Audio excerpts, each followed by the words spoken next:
Well, we finally did it. I hosted my first ever tournament for Warmachine, which also happened to be the very first full tournament of Warmachine that I've ever played in. So this was a small local event, 3 rounds, 100-point Steamroller 2025, again, Mark IV. And I'll give you like the full breakdown of at least my impressions of the games that I played in, as well as my army list. I'll give you that in a minute. But right now, what I really wanted to talk about was how I feel about Warmachine since my last recorded video on admitting to liking and playing Warmachine. How do I feel about it in the tournament format, and really where I would want to go potentially from here. So first off, shout out to my local peeps, my boys, the guys who showed up for our tournament. Great group of guys as always. The games were all super fun, super tight, and yeah, they got competitive, but also like deeply fun, which was great. Just a great vibe with our crowd. It wasn't too much sweatiness going on, but at the same time, I feel like the games were well played, and everybody I had a good time. At least that's how they reported it back to me. So like I said, we did 3 rounds of 100-point games. Each round was 2 hours, 10 minutes, making it officially the longest tournament I've ever run. I normally try to keep all my tournament game rounds below 2 hours. Malifaux I kept, I believe, right at around 2 hours, maybe slightly over, but this one was officially the longest in terms of game rounds.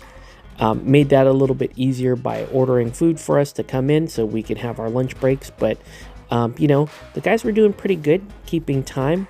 Really, maybe my only gripe is I just, these days I really want to have games that are under 2 hours in length, specifically for like tournament formats. I just like to do 3 rounds with 2 hours or under. It wasn't that big of a deal considering we could start a little bit earlier. And in fact, let me bring up another point here. So while we have some veteran gamers in our crew that are used to running time clocks, and I'm used to running time clocks for Guild Ball and a number of other things, we did have a few issues with clock out and kind of like habitual clocking out, just because, some folks are still somewhat green to the game and learning their armies, and struggling against that clock can be a big thing. On the terrain side, that was another challenge, I would say, for me specifically, because, currently I was not planning on really hosting Warmachine events.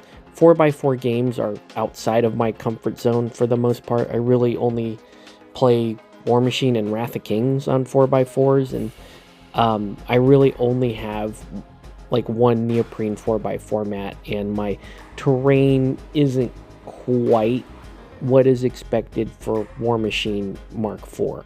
So for me, the challenges as the TO were mainly around time and terrain. But terrain is very easy to fix now that I have a 3D printer, but I will need some like mats to help kind of fill that up, and then I'm probably going to want some 2D terrain again if I'm planning on hosting regular Warmachine events.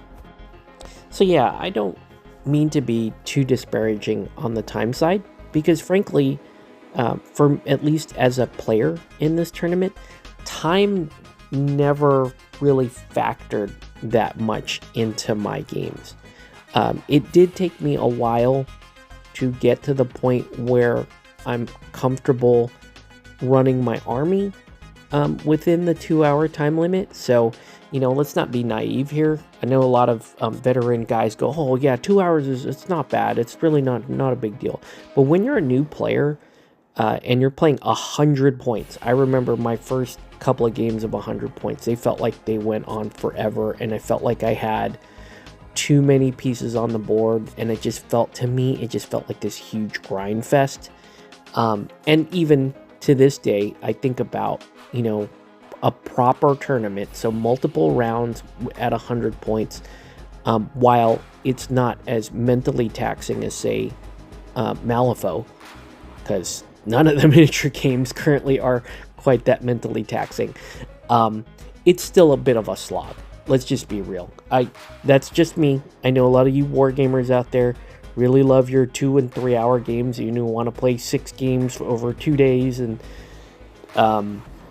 that sort of thing. But I'm just understand. I'm not in your league. Okay, I'm way more casual than that. And I guess that's kind of a double-edged sword there, because I am saying, well, while I'm more casual, even I can get acclimated to playing 2-hour games at 100 points.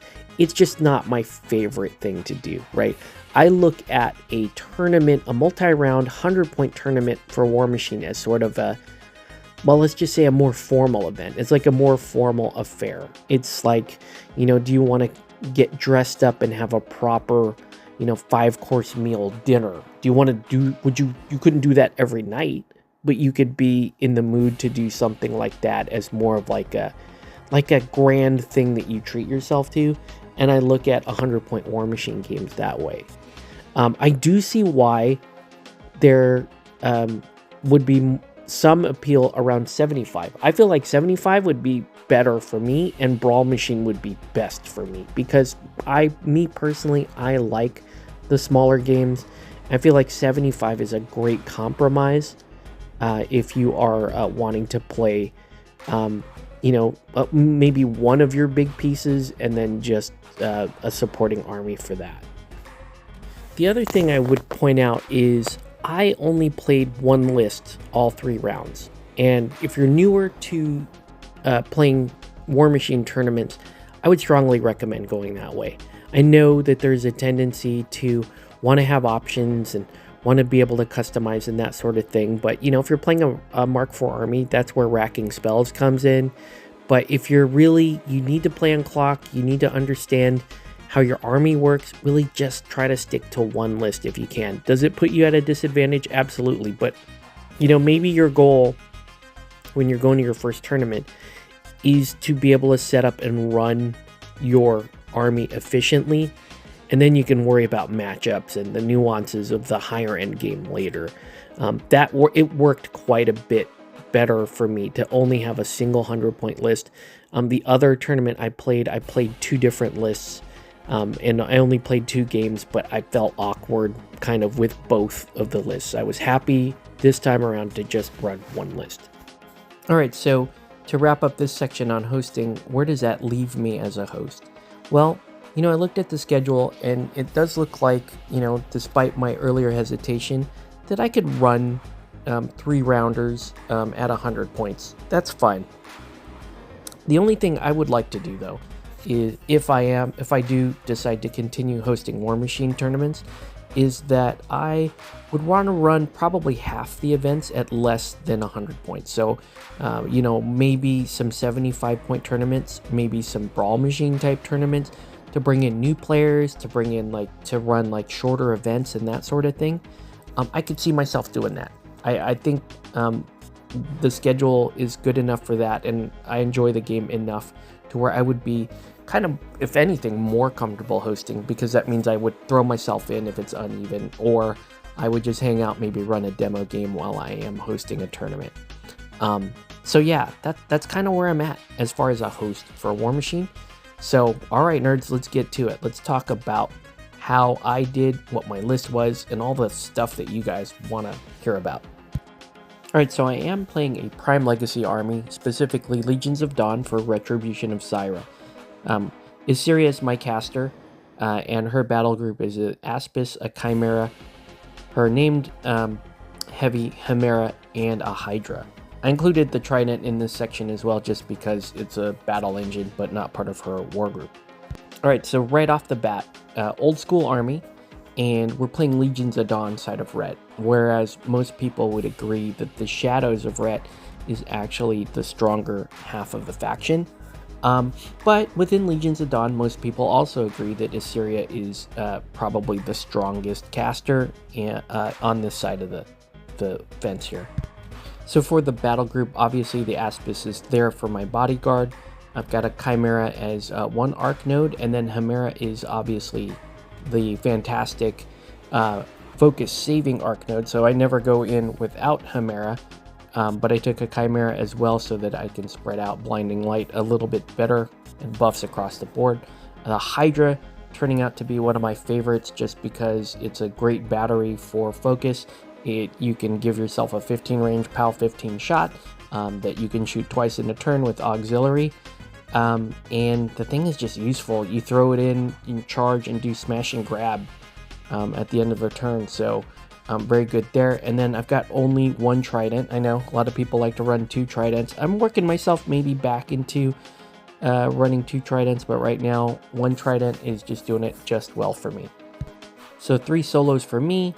The Sentinel Sire in there for precision strike, or as I like to call it, football, to help me fix mistakes during movement and deployment.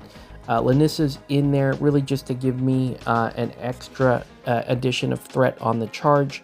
And then I also have a Priest of Nisor, which I've just recently started running because they buffed it. And Guidance is an awesome ability, and to be able to help screen your Warcaster is also a great one.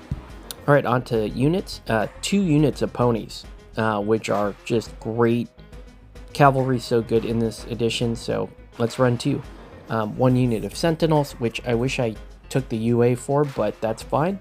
The Arcanist, really to help that big battle group and also help repair the Trident. And then finally, the old reliable Stormfall Archers.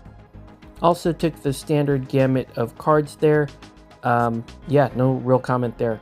Alright, so round 1, I'm matched up against my buddy's Crucible Guard. Very beautifully painted army, headed up by Aurum Legatus. Great match. One thing I would say though is if you look at his list, he didn't have really a whole lot of speed in the list, and I had, 2 units of ponies, I had all kinds of speed, I had good range threats, and basically I'm out-threading him through most of the board. That was a big problem for him. Ended up winning by concession because we got to a point past feet where he just really couldn't reach any of my stuff in a meaningful way before me hitting him harder. Great fun game though, and yeah, it was a matchup problem, I would say, for my friend. He played it well, but just across the board I was able to out-threat him. Alright, so game 2 was versus Chimera. This was a Rask list that had a lot of infantry. Really cool list. Kind of scary. Almost as fast as me. But yeah, pretty scary in terms of like just doing some auto damage and fire and that kind of stuff. But very fun game. We played attack on 2 fronts, and really the one issue he had was I was able to get in some like a ton of key charges against his heavy unit side, and just basically wiped out all of his units during my feet turn, and then was just able to park the Trident on the, right in between the 250 mil objectives, and just he had deployed towards a corner and couldn't get to me in time. I just completely outscored and won on scenario there. That said, I mean, really hard fought game. I just think that maybe there was an issue, a mistake made in deployment, and just me being, again, faster on that side. Which takes us to game 3 versus a Horsk-led Orgoth army. Unfortunately, I didn't take any photos of this particular match. But yeah, this is where I hit the brick wall, and we get to see some of the issues with Legions of Dawn, and we'll just say Prime Legacy armies versus Mark IV armies. So this game, I went up against Horsk and virtually 100% multi-wound infantry that are going to benefit greatly from Horsk's feat for crazy high amounts of armor, but then also he slotted the Horus spell to reduce my range, and that's a huge like problem for my army. As you saw from the list, it really is based on having extended threat range against other armies. And then, I was able to shut down his sort of kidnap mechanics that he had, but in the end, just couldn't hit him hard enough to push past. Ended up kind of losing that one towards the middle of the game, when I just post feat, my feat didn't do quite as much as I needed it to, and just was caught not having the punching power or the staying power to deal with a like optimized Orgoth army. But that said, had a super fun time. I felt like I did pretty well in the day, right? 2-1, not bad. I finished second in the tournament, so that's cool. But yeah, I'm getting used to that list. I'm probably gonna make some adjustments, but I do think Legion of Dawn, I think they hit a ceiling with regards to like really how hard they can hit. Having threat over most people, though, as you can see, is a huge advantage. But I got teched against in that last game. Orgoth is probably just too much for me to handle. So yeah, that's pretty much going to do it for this video. Had a great time again with Warmachine. Not sure if I'm going to play another 100-point tournament anytime soon, but I might host another one, but we'll see. Anyways, that's where I'm at. Let me know your thoughts. Let me know how noobish my list was or whatever for you vets out there. But yeah, Warmachine's good stuff. I do want to play, looking forward to playing some more smaller games of it, but yeah, I'll break it out for a big game now and then. I'm still enjoying it quite a bit. And yeah, the tournaments, as long as I can, plan for it, I can host a tournament or two, and I probably need to upgrade my tables and terrain, but that's not a big deal. Looking forward to more. Thanks guys for watching, and we'll catch you on the next one.